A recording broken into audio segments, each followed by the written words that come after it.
d'Anthony Lopez, le gardien lyonnais, qui était bien placé sur la trajectoire du ballon. Et puis 2 minutes plus tard, nouvelle occasion pour les Marseillais avec cette fois Bounassar au centre et Rongier à la réception, point de pénalty. Mais la reprise du Marseillais passe au-dessus du but gardé par Anthony Lopez. Et quant aux Lyonnais, ils ne se sont pas créés d'occasion directe, sinon un coup franc dévié par le mur et frappé par Dembélé à la 23e minute. Donc pour l'instant 0-0 et rien de consistant à dire sur cette première période entre l'Olympique de Marseille et l'Olympique lyonnais. Christophe Vincent, donc pour ce match, on l'a compris, sans grand relief en tout cas pour le moment. En début de soirée, le PSG lui a écrasé Dijon 6-1. Les Parisiens qui rejoignent Rennes en demi-finale. C'est toujours mieux en deuxième période. Courage à vous Christophe Vincent et merci à vous Claire Briguet-Lamara. Tout à l'heure, 22h30. Retrouvez France Info sur les assistants vocaux.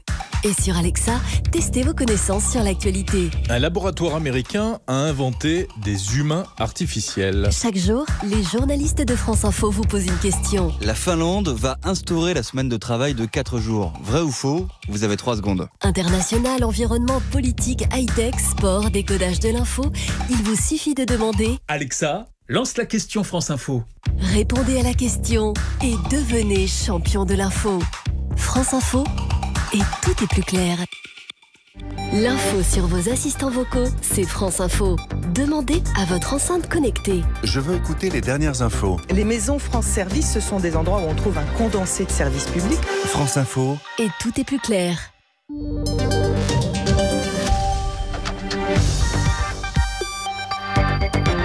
France Info, 21h minuit.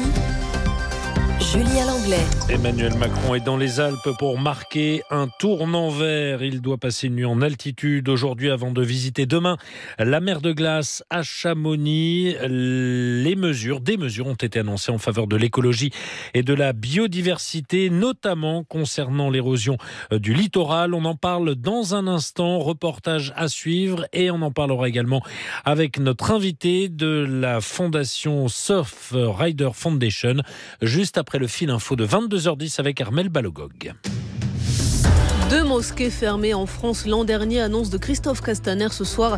Ça fait partie de la lutte contre le terrorisme. 63 autres lieux de culte sont actuellement sous surveillance et une trentaine font l'objet de mesures de fermeture selon le ministre de l'Intérieur. Patrick Balkany est arrivé à Giverny. La justice l'oblige à s'installer dans son moulin et à y passer toutes ses nuits. Il est libre mais placé sous contrôle judiciaire. Il doit pointer 2 fois par mois à la gendarmerie. Une femme en garde à vue à Rouen. Elle a enlevé son garçon de 4 ans et demi le jour où il devait être placé par les services sociaux. Le dispositif alerte enlèvement a failli être déclenché.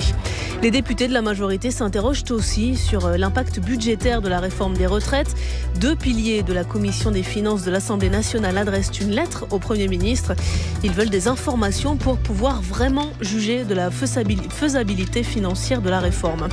Les États membres de l'Union européenne vont appeler à un renforcement de la coordination dans la lutte contre l'épidémie de coronavirus. Les ministres européens de la santé doivent adopter un texte demain. Plus de 1110 personnes sont mortes de cette maladie en Chine. Thomas Tuchel se félicite, c'est une performance énorme, dit l'entraîneur du PSG. Ces footballeurs battent Dijon 6-1. Ils se qualifient pour la demi-finale de Coupe de France. Et pour l'instant, toujours aucun but entre Lyon et Marseille en quart de finale de Coupe de France. La seconde période vient de commencer. France Info. Et tout est plus clair.